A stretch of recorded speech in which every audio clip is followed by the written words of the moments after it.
Welcome to the AmericanaMusic.com podcast with your host, Sarah Popejoy. Today on AmericanaMusic.com, we welcome Jeff Trott, who's co-written and recorded with Sheryl Crow on hits like If It Makes You Happy, Every Day is a Winding Road, A Change, My Favorite Mistake, Soak Up the Sun, Good is Good, and Forever, as well as many other on her albums. He also toured in her band during the 90s. In 1998, he was awarded BMI Songwriter of the Year. He's written songs with numerous artists like Joe Cocker, Hootie and the Blowfish, Brandy Clark, John Paul White of the Civil Wars, Jason Mraz, and Natalie Hemby, among many others. He's produced albums and songs for Hootie and the Blowfish, Sheryl Crow, Bonnie Raitt, and Stevie Nicks, among many others as well. This past June, he produced and co-wrote songs for Sarah Evans in an album titled Unbroken. Welcome, Jeff. Oh, good morning. Jeff, can you tell us a little bit about where you're from originally? Sure. Yeah, originally I'm from the Bay Area. I lived in San Francisco in the sort of mid to late 80s. I originally went to school for broadcasting, believe it or not, even though I don't have like a big broadcasting style voice, but I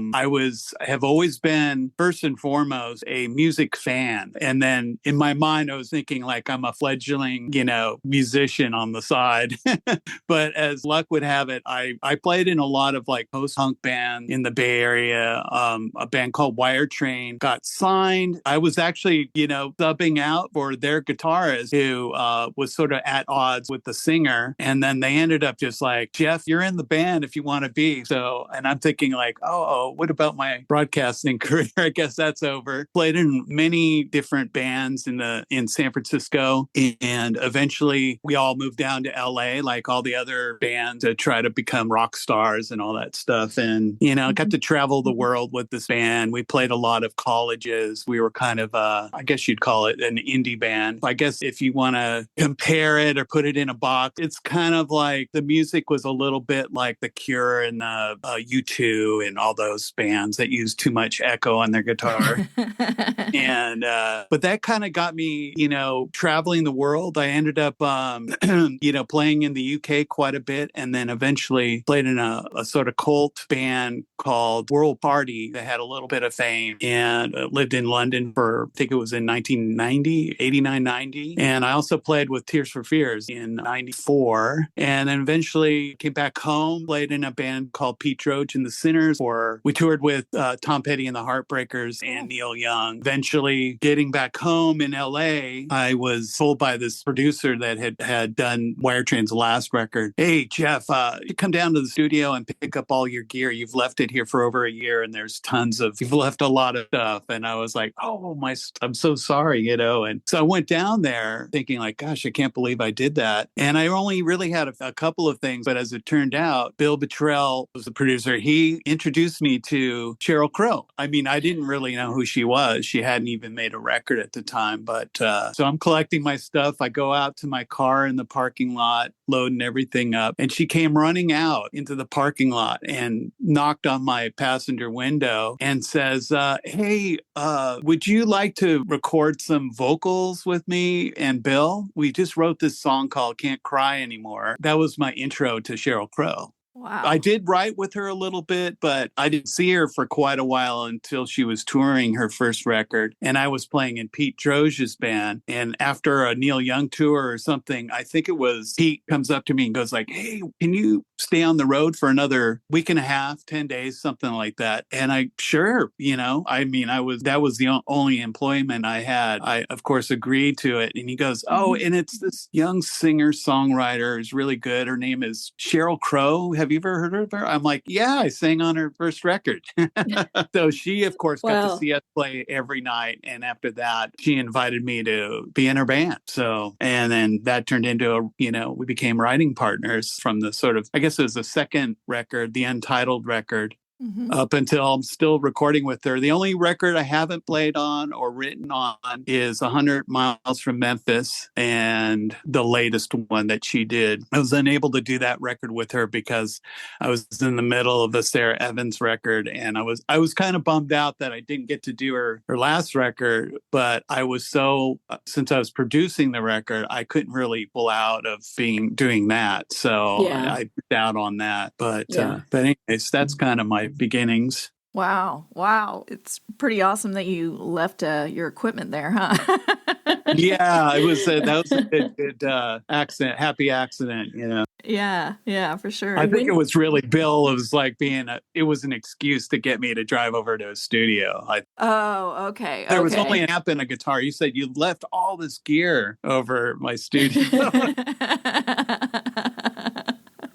Well, I've been on the road. Yeah. That's funny. So, how'd you get started songwriting? Mid-early 80s, one of the first bands that I played in was, I call it kind of like a bowling league band. It was sort of post-punk, and it was a band called the Lifers. And so we all wrote songs as a band. So I started getting the hang of writing, doing that. And then joining Wire Train, we had our lead singer, Kevin Hunter, was a very good lyricist then. And so I learned a lot of stuff from him. And I've always kind of written anyways, even before I joined any band, because I was always like, I wasn't like the lead singer. And so I could get more involved in actually, the writing lyrically as well as music. Yeah, over time, I kind of developed a sort of style, I guess, if you want to call it that. Maybe it's lack of knowing what I'm doing and making it up. Making it up as I go. So, who were some of your songwriting heroes early on? Songwriting heroes, well, the Beatles were a big influence on me. I've always been a melody guy. I've loved melodies, and the Beatles were really my intro to melodies and interesting concepts. Down the line, Dylan, of course, as far as lyrics, I think colorful stories and depictions and things. Went through really liked Echo and the Bunnymen and indie rock. And so I liked how colorful those lyrics were.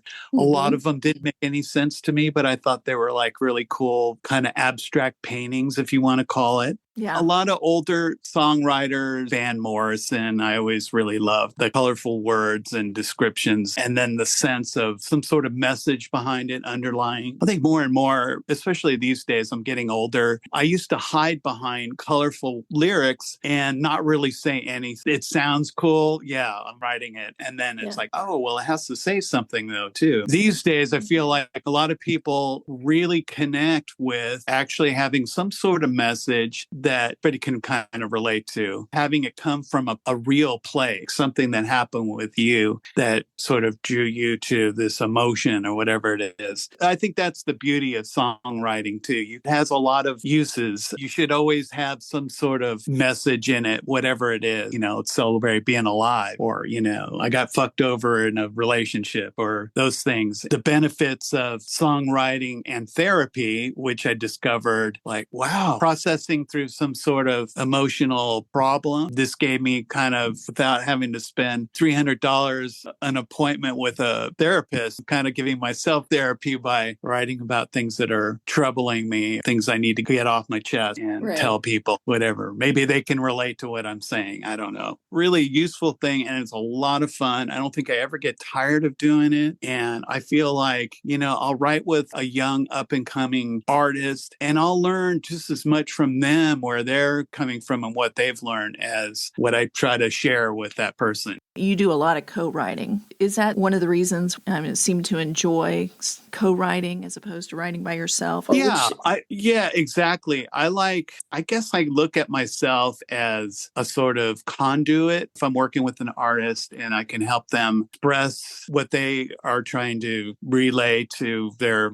audience. And it's not like I do a lot of writing on my own. I mean, for a while, I've kind of gotten a little lazy about this, but I used to get up in the morning, have a strong cup of coffee, and just write little poems or little things.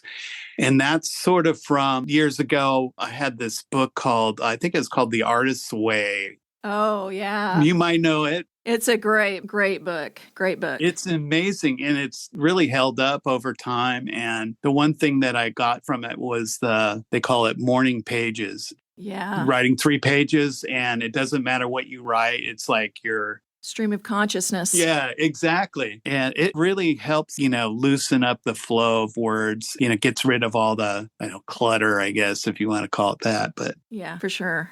Yeah, The Artist's Way. It's a really, really good read. I find it useful, even if I don't use it for actually writing, but it's just to help lube up my brain so I can function, even just getting in the car and driving somewhere. It's nice. Yeah, that's definitely a great book. I've used it several times. One time I was stuck and couldn't write a thing, and then I wrote 5 songs in 1 week. It was great. Awesome. So I recommend it to anybody listening. Can you tell us a little bit about the story behind If It Makes You Happy? Yeah, I had moved to LA in the sort of early 90s. I lived in this area called Silver Lake, which it used to be a kind of rough neighborhood. I had like 2 gangs on either side of my little area, and it was a little scary. You'd never really walk around. These days, it's all hipsters, rich hipsters, and they've taken these, beat up old houses and turned them into modern mansions or whatever. It's crazy.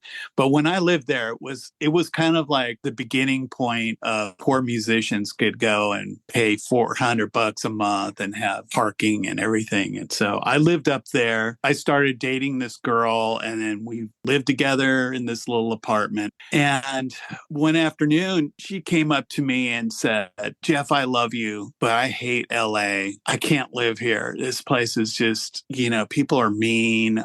She's a small town girl, so she was not used to 7 million people trying to run her off the road and stuff like that, road rage and all that. It was just, LA can be like a place where you can feel pretty lonely, even though you're surrounded by, millions of people. And it's not to say that there isn't good people. There's a lot of wonderful people. But I think for somebody that doesn't know very many people, it's intimidating. So anyways, she says, "I can't live here. I'm moving back home." And at that moment, I realized like how in love I was with her, and that it was one of the first times I ever felt like a really serious heartbreak. And so I was just kind of devastated. I wasn't expecting it. It wasn't like anything we talked about. It was just all of a sudden, I'm out of here. So, she drives off. I watch her little car take off and leave. And I just felt this big emptiness. I didn't really know what to do. I went back into the house. I had like a little upright piano in the corner of the room, and I sat down and I was just kind of like being all bluesy and trying to process what the hell happened. How come I couldn't make her happy? What could I have done? Like making like almost like a laundry list of things that might have made her want to stay. For some reason, I thought, you know what? I'm going to get stinking drunk. I thought maybe that'll help things. It always does. Yeah, it always does. That's the answer. Well, at the time, I thought, I'm looking for a beer in the fridge and there's nothing in there. And then I'm thinking like, dang, and I don't want to go down to the store. And I was digging around looking for something, I found a bottle of cooking sherry, like some really cheap, and I ended up polishing that thing off and got so ripped. And I just sat at this piano. I just started playing, making up words and things. I was making up this song, was just sitting there all day into the evening. And I finally just like passed out from this cheap cooking sherry. And about 4:00 in the morning, all of a sudden I got woken up to like the biggest earthquake in LA history, the Northridge.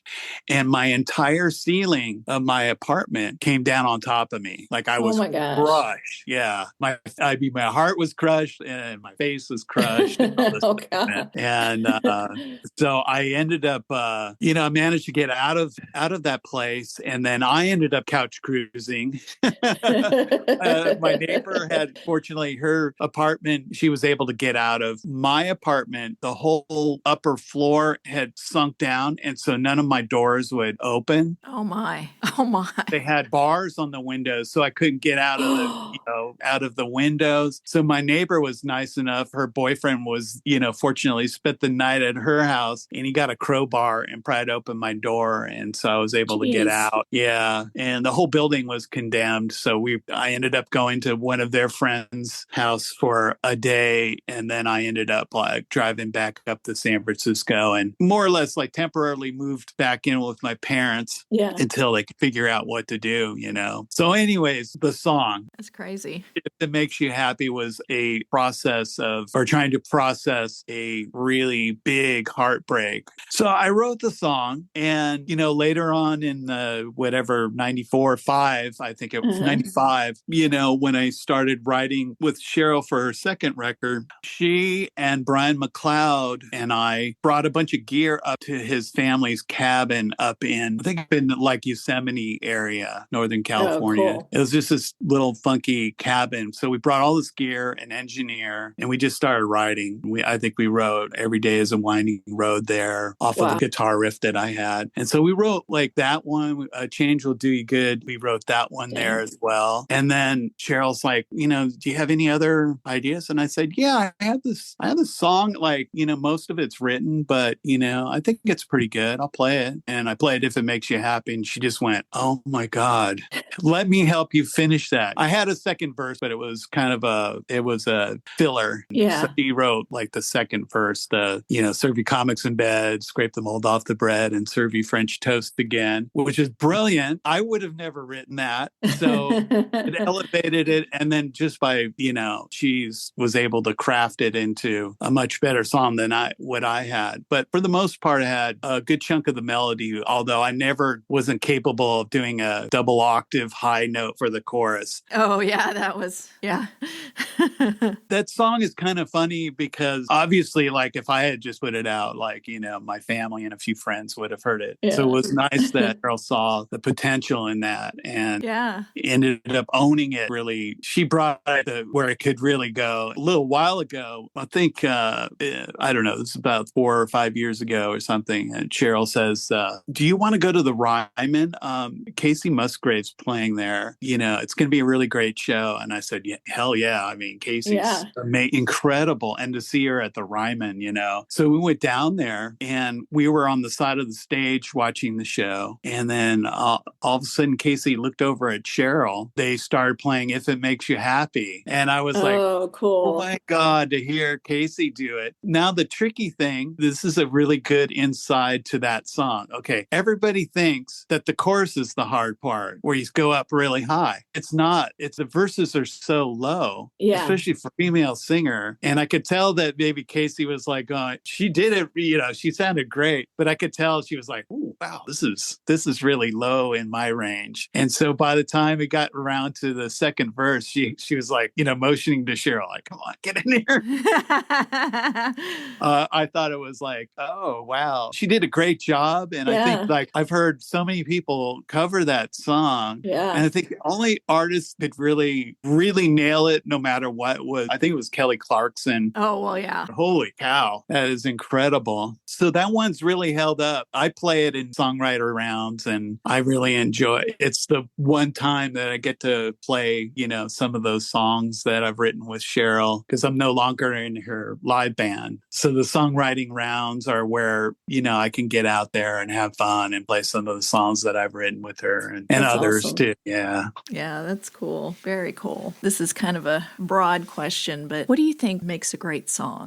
I think lyrically something that gives you an instant image of what's being said. I mean, I always look for melody. So if it's got a really catchy melody and then lyrics are saying something that's, connecting with me or interesting, I think some of the best songs, maybe not necessarily the top 10 hits or whatever. I think sometimes it's a song that is sort of mysterious. You don't really know what it's about, but you're kind of in your mind coming up with what you think the song is. Mm-hmm. And a lot of times I find like an audience is what their version is of a song sometimes is more interesting than what the writer was intending. But I'd say, number one, melody for me and maybe interesting point of view, something I haven't heard before, or maybe just said in an interesting way. Rodney Crowell would probably get angry at me by saying, you don't need a narrative. If I said that, he'd get really angry at me. In a loving way. We're buddies. So he's like a scholar when it comes to songwriting. But me,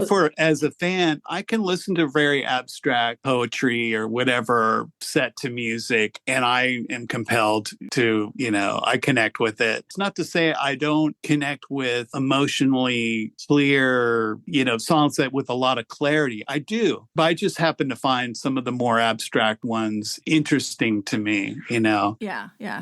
The best song songs, I don't know. It all depends. I mean, like sometimes you can hear, for instance, one of my favorite songs is this song by Echo and the Bunnymen called Killing Moon. And it's pretty abstract. I don't even really know what it's about. I'm thinking it's about somebody that's in love with someone else or with someone else's love, or I don't really know what it is. So it's mysterious. And in that way, I'm intrigued. I don't know what it is. It appears to me that Nashville has a very, what do you say, like structured ideal of what a great song is. Whereas I feel like there's a little more liberties, say in California, even New York, but there's just a little more openness to what a great song. Yeah. You know, part of it is, I think they're incredible writers here. There are a lot of people that are not from here, but make up the Nashville community of writers and musicians and stuff like that. And there is kind of like a code in a way. I hear about 10 years ago, but I've been coming to Nashville for many years, so probably close to 20 years, mostly writing with Sheryl. But I eventually, making so many trips out, I realized that, oh, I should get out and write with other people. But there is like this code. And, you know, there's most writing sessions in Nashville, they call them three-ways, which I think is kind of funny. Three-way, menage a trois, you know, but, you know, it's with people you don't know, you know, or you might know who they are, but you've never written with them before. But there's kind of this sort of like, okay, one person's they call it a top liner who writes the hook or, you know, is in charge of putting the lyrics together. And then there's maybe the artist who might know how to do that. And then there's like another writer who might be more of a producer and all that stuff. And even though I top line, I can do all that. I mean, a lot of times I'll just write a chorus and bring that in. You know, somebody that's more crafty with verses, depending on who you're writing with or for, there's all these rules that you kind of have to follow through. I got together with a group of people. I won't say who they were. We did have a great write, but they were like saying, Jeff, that's so not country. And I'm like, well, I'm a city boy, you know, like that's what my point of view is. I go, you're the country. You can get into the spirit of it and understand what country is, small town and all that. I mean, I kind of grew up in a small town, so I know how that is. Everybody knows everybody's business and all that stuff. But, you know, there's a lot of dang true to songwriting 101, like your tenses and your pronouns and all that, you know, English grammar and all that crap, whether you use it or not. A lot of times, some of the best songs are conversational. And I love those where you're just using, you know, how you would talk with your friend. I like that. But yeah, like choosing the title. Okay, well, you know, sometimes I'll be in a write and they'll, you know, the title will be something that is, you probably have heard many, many times. And I'm thinking like, well, gosh, if I saw that title, maybe wouldn't be interested in listening to what that song was. Like a song like You and Me. How about a song like You and Me? Yeah, I don't know. Or Smash the Dragon or whatever. I don't know. I'd probably be, you know, more interested in something that's a little odd. But yeah, there are a lot of rules. You know, I'm always on the periphery of those three-way writes or even a four-way. And also for the kind of writing that I do, I think I'm much better at a one-on-one write, which I feel more comfortable. I don't feel like I have to compete with another writer to get my line or whatever. Or you shouldn't even have to feel that way. But that's what happens in Nashville is that whoever sings the loudest gets heard.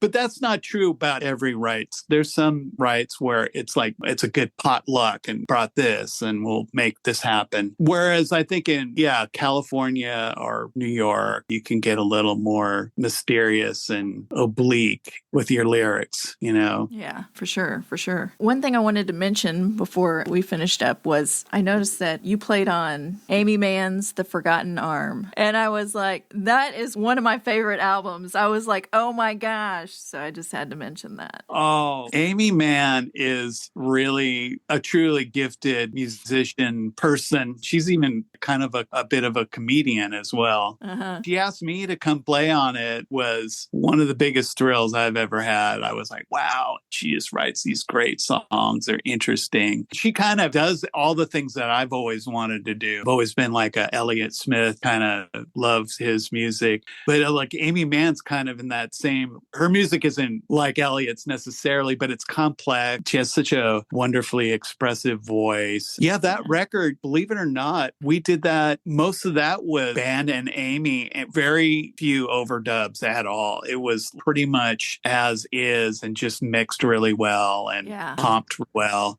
Amy was wonderful. She never, ever told anybody what they could be playing. I just thought that's like the greatest compliment that a singer-songwriter could ever give you, is just let you do your thing. I think it was Joe Henry produced it, and I really love that guy. He's really, really, one of a kind. So all the songs went down pretty much live, and I was the only guitarist. Take it back. Amy played acoustic guitar while she sang, but I played all the electric guitar. And when it came to a spot where it felt like, okay, insert solo here, I would just, play any old thing or whatever as a placeholder, thinking like, okay, I'm going to go back and overdub the real solo. And when I got into the control room with Joe, he was like going, oh, I thought you played great.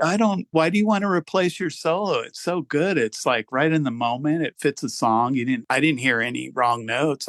For some reason, I was like thinking like, it's an Amy Mann record. It's got to be the greatest, I have to represent what I do in the best way. And Joe goes, all right, go ahead. I'll give you like 3 takes. Go ahead. And that's so cool. And then when I got to hear the album, like he didn't change anything from my original take. And I was like, wow. But then when I listened to it, I go, yeah, there's nothing wrong with it. What was I thinking? Truly a great record, I think, maybe widely underrated or something. Everybody thinks of the really big production or more polished production, more of a pop sense of production. And this was just raw. Yeah. Maybe that's why I like it so much too. Yeah. It's kind of like, that seems like it's more of what Amy's really about, even though, I think in the back of her mind, she sees herself as a pop singer-songwriter. But you really hear like, wow, her songs really can hold up with, anybody playing them, and because they're just that good, Oh, totally. Yeah.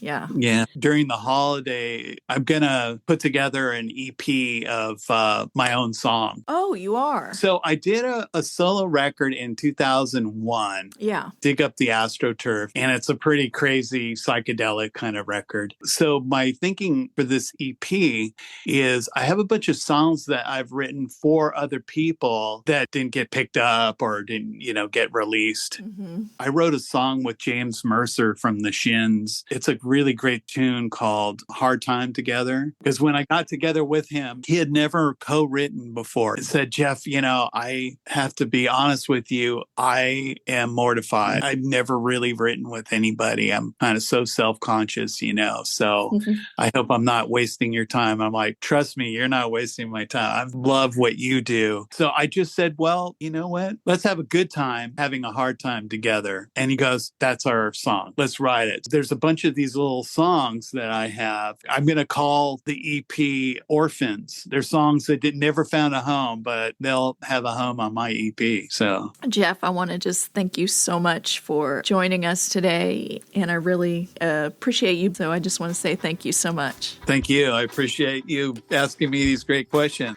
Here's a short clip to next week's interview with Kelly Hunt. The part about that song that was unexpected was how Dirk kind of produced it in the end. When we met for the first time, actually, it was my manager at the time and my dear friend and fiddler who plays on the record, Stosh. And Dirk and we met up in the Ozarks because we knew the record was going to be called Ozark Symphony. So we're like, well, we should meet up somewhere in the Ozarks and kind of brainstorm the record and just get a game plan in place. So we met up in Petit Jean State Park in the Ozarks, and there's a really old, beautiful cave in the woods there, and we had just kind of wandered down there on a walk at dusk one night, and we go into the back of the cave, and the acoustics are so live because it's just this arc of rock basically that's kind of low hanging rock. And Dirk said, okay, everybody put your phones down. Around me, he had everyone put their phones in like a semicircle around me, and then he said, sing something. And that was the first thing that came into my head because it was an a cappella song that I would sing to myself sometimes. So I sang that song, and then Fast forward to a couple months later when we're in the studio recording the record, and I had just laid down the studio track of that by myself, and I go back to the sound booth and Dirk is queuing up that cell phone recording. He put everyone's cell phone recordings into one